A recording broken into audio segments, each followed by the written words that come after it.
아멘. 함께 읽은 본문 말씀을 통하여 성도는 그리스도의 계절을 살아야 합니다라는 제목으로 은혜를 나누고자 합니다. 동천하면 뭐가 먼저 떠오르십니까? 계절마다 달라지는 풍경이 모두 멋져서 사계절 걷기 참 좋은 길이지만 특히 봄에 벚꽃이 흐드러지게 필 때면 어느 관광지 부럽지 않은 아름다운 곳입니다. 그런데 봄이 지나면 동천을 벚꽃길이라고 부르는 이는 없습니다. 봄마다 산과 들에 흐드러지게 피는 산수유도 진달래도 철쭉과 벚나무도 꽃이 지고 나면 더 이상 관심을 끌지 못하고 이름마저 잃고 그저 나무로 불리게 됩니다. 꽃이 진 자리마다 연초에 푸른 잎 새잎들이 돋아나지만 꽃이 만개했던 이전의 화려함을 잃은 나무를 꽃이라고 부르는 이는 많지 않습니다. 성도 여러분, 우리는 지금 입춘에서 시작되는 계절의 24절기 중에서 처소와 백로 중간 지점을 지나고 있습니다. 조석으로 날이 제법 선선해졌고 나무마다 맺힌 열매들도 점점 연그러 갑니다. 그렇다면 우리 인생은 봄, 여름, 가을, 겨울 중 어떤 계절을 지나고 있습니까? 좀 더 구체적으로 24절기 중에서 우리는 어디쯤에 머물러 있을까요? 만약 나이를 기준으로 계절을 구분짓는다면 선택이 수월하겠지요. 그런데 나이가 같아도 마치 다른 계절을 사는 것처럼 보이는 이들이 있습니다. 젊은 사람이 왜 그렇게 소망 없이 풀이 죽어 있습니까? 반대로 나이를 거꾸로 먹는 것 같습니다. 참 젊게 사시네요 하는 말을 하게 하는 사람이 있습니다. 연륜과 경험 또 우리 인생의 여러 가지 선택으로 인해서 우리는 모두 비슷한 듯 하지만 서로 다른 계절을 살아갑니다. 오늘 함께 읽은 시편 71편은 표제가 없는 시편입니다. 예를 들어 70편은 다윗의 시로 기념식에서 인도자를 따라 부르는 노래라는 표제가 있습니다. 표제를 통해서 저자가 누구인지, 언제 어떤 상황에서 기록되었는지, 또 연주 방식이나 동원된 악기 등을 알 수 있는데 71편은 표제가 없으니 모두 미상입니다. 그런데 여러 가지 이유로 다윗의 노년기에 그 중에서도 압살롬의 반역 시기에 기록되었다고 보는 견해가 많습니다. 다윗은 사랑하는 아들이 반역을 일으켜서 자신의 목숨이 위태로운 위기의 상황 가운데에 뼈가 녹는 고통을 하나님께 토로합니다. 1절에서 여호와여 내가 죽게 피하오니 내가 영원히 수치를 당하게 하지 마소서라고 기도하며 하나님께서 자신을 비참한 지경에서 구원하여 주시기를 간구합니다. 도저히 극복할 수 없는 것 같은 극심한 절망의 순간에 눈앞에 닥친 역경을 극복하는 것보다 사실은 포기하는 것이 더 쉽습니다. 안 되는 이유가 100가지인 상황에서 그럼에도 어딘가에 있을지 모르는 솟아날 구멍을 찾는다는 것이 결코 쉬운 일이 아닙니다. 그런데 남도 아닌 자식에게 공격을 받는 절망의 순간에 하나님께로 피하는 다윗의 믿음은 어디에서 비롯되었을까요? 먼저 다윗은 어릴 적부터 믿음의 훈련을 받았습니다. 17절의 말씀을 함께 읽겠습니다. 하나님이여 나를 어려서부터 교훈하셨으므로 내가 지금까지 주의 기이한 일들을 전하였나이다. 또 5절과 6절의 말씀을 제가 읽겠습니다. 주 여호와여 주는 나의 소망이시요 내가 어릴 때부터 신뢰한 이시라. 내가 모태에서부터 주를 의지하였으며 나의 어머니의 배에서부터 주께서 나를 택하셨사오니 나는 항상 주를 찬송하리이다. 아멘. 내가 정말 알아야 할 모든 것은 유치원에서 배웠다라는 제목의 책을 쓴 로버트 풀검은 사람이 어떻게 살아야 하고 무엇을 해야 하며 어떤 사람이 되어야 하는지를 사실은 유치원에서 모두 배운다고 이야기합니다. 또 그는 온갖 지혜는 대학원 도서관 안에서 배우는 것이 아니라 유치원 모래성 위에서 익힌다고 했습니다. 어른이 되어서야 비로소 깨닫게 되는 것들이 분명히 있지만 살면서 알아야 할 아주 기본적이고 또 그런 규칙들과 이치들은 어린 시절부터 배우게 된다는 점에서 공감이 되는 내용입니다. 그렇다면 만약 하나님이 어떤 분이신지, 어떤 일을 하셨는지, 하나님을 믿는 사람은 어떻게 살아야 하는지를 사실은 교회 학교에서 모두 배운다라고 한다면 어떨까요? 다윗은 어릴 때부터 하나님을 신뢰하였다고, 또 모태에서부터 주를 의지하였다고, 어머니의 배에서부터 하나님께서 나를 택하셨다고 고백합니다. 다윗이 이러한 절망에 사로잡힌 노년의 때에 그럼에도 하나님을 붙들 수 있었던 것은 어린 시절부터 하나님을 의지하였던 믿음의 습관 때문이었습니다. 노년에 이르러서 혹은 임종을 앞두고라도 하나님을 믿을 수 있지만 이토록 좋으신 하나님을 어린 시절부터 알고 믿을 수 있음은 정말로 큰 은혜입니다. 성도 여러분, 교육부서를 위해서, 다음 세대를 위해서 정말로 뜨겁게 기도해 주셔야 합니다. 내 자녀나 내 손자녀가 다니지 않더라도 한 번씩 들여다봐 주시고, 아이들을 만나거든 환대해 주시고, 선생님들을 위로해 주시고, 또 담당 교육자들이 거룩한 부담감을 갖도록 격려해 주셔야 합니다. 아이들에게 잘 이해되는 언어와 방법으로 말씀을 잘 전달하도록, 예수님의 마음으로 아이들을 끌어안고 함께 웃고 울도록, 우리 아이들이 생명이신 하나님을 꼭 만나도록 마음을 다해 기도해 주셔야 합니다. 또 다윗은 절망의 순간에도 소망을 놓지 않았습니다. 18절의 말씀을 함께 읽겠습니다. 하나님이여, 내가 늙어 백발이 될 때에도 나를 버리지 마시며 내가 주의 힘을 후대에 전하고 주의 능력을 장래의 모든 사람에게 전하기까지 나를 버리지 마소서. 제가 세 번역으로 다시 읽어보겠습니다. 내가 이제 늙어서 머리카락에 희끗희끗 인생의 서리가 내렸어도 하나님, 나를 버리지 마십시오. 주님께서 팔을 펴서 나타내 보이신 그 능력을 오고 오는 세대에 전하렵니다. 아멘. 요즘은 어르신들도 얼마나 정성 들여 단장을 하고 건강관리를 하시는지 사실 백발이 된 분들을 만나기가 쉽지 않습니다.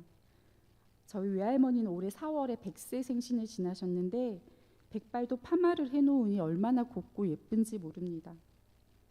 다윗의 고백을 통해 우리는 머리카락이 휘어져도, 얼굴에 주름이 깊게 패여도, 허리가 굽고 몸이 좀 불편해도 사실 중요한 것은 나이가 아니라 소망이라는 것을 깨닫게 됩니다. 다윗에게는 주님께서 팔을 펴서 나타내 보이신 그 능력을 오고 오는 세대에 전하겠습니다라는 소원이 있었습니다.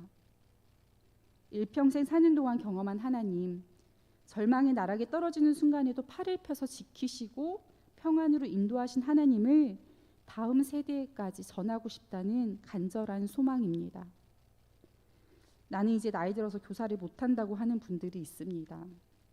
혹여 그런 분이 있다면 이제는 나는 나이 들었고 하나님을 더 많이 경험했으니 반드시 내가 교사해야 한다고 우리의 고백이 바뀌어야 합니다. 내가 만난 하나님을 꼭 전해야 한다고 우리에게 그러한 거룩한 열망이 있어야 합니다. 14절의 말씀을 함께 읽겠습니다. 나는 항상 소망을 품고 주를 더욱더욱 찬송하리이다. 성도 여러분, 하나님께 항상 소망을 품고 하나님을 더욱더 찬양하는 일을 하나님이 그냥 두고 보시겠습니까? 하나님께 소망을 품는 자는 인생의 계절과는 상관없이 언제나 그리스도로 인해 새로워지는 그리스도의 계절을 사는 자입니다. 물론 하나님께 소망을 두고 인생의 계절을 거스르며 그리스도의 계절을 사는 이들에게도 인생의 어려운 순간은 분명히 있습니다. 20절 말씀을 함께 읽겠습니다. 우리에게 여러 가지 심한 고난을 보이신 주께서 우리를 다시 살리시며 땅 깊은 곳에서 다시 이끌어 올리시리이다. 또 10절, 11절의 말씀을 제가 읽겠습니다. 내 원수들이 내게 대하여 말하며 내 영혼을 엿보는 자들이 서로 꾀하여 이르기를 하나님의 그를 버리셨은즉 따라잡으라 건질 자가 없다 하오니. 많은 재난과 불행의 인생이 흔들리고 마치 땅속 깊은 곳 절망의 나랑으로 인생이 송두리째 던져지는 것 같은 순간이 있습니다. 그런데 성도 여러분, 우리가 하나님을 믿는 것은 인생의 어려움을 피하기 위해서가 아니라 하나님 없는 인생이 더 절망이기 때문입니다. 그러니 우리는 어려운 상황에 마음을 빼앗기지 않도록 우리 삶의 모든 순간 하나님께 소망을 두어야 합니다.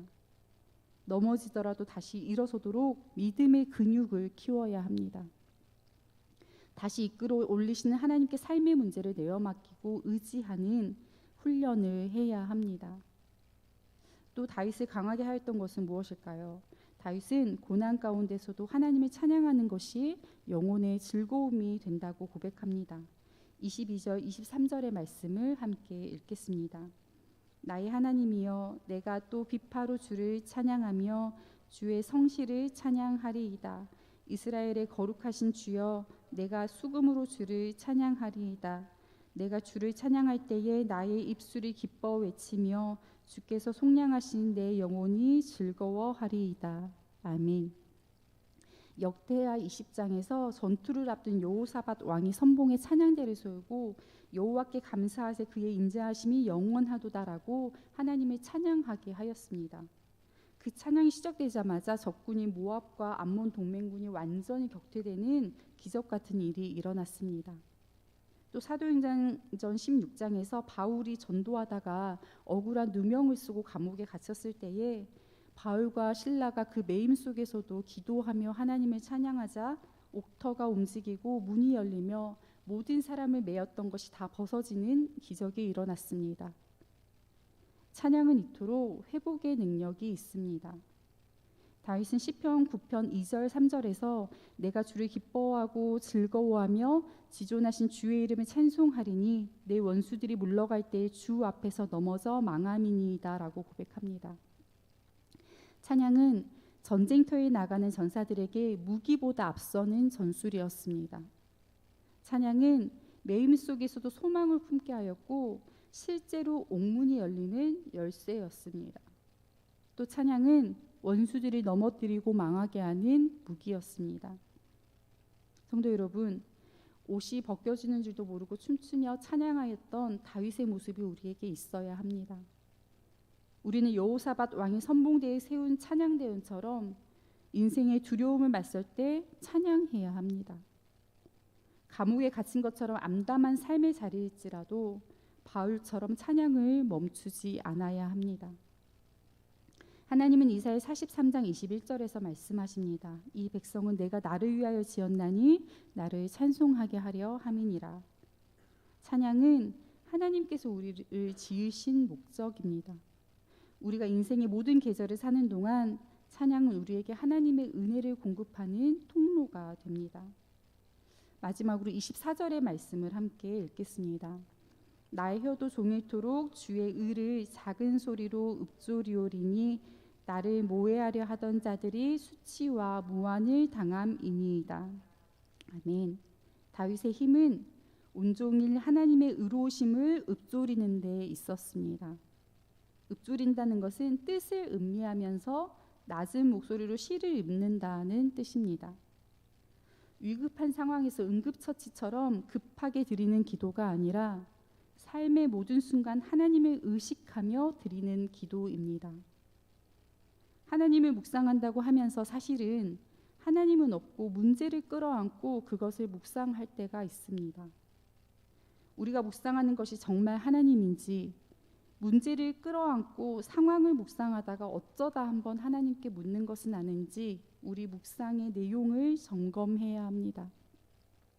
매일 주님과 함께 걷는다고 고백하면서 하루를 사는 동안 몇 번이나 하나님을 부르고 있는지 살펴야 합니다. 정말로 친밀한 사람과의 카톡이나 문자는 지우지 않고 언제나 그 대화가 자연스럽게 이어지는 것처럼 하나님과의 대화가 늘 있어야 합니다.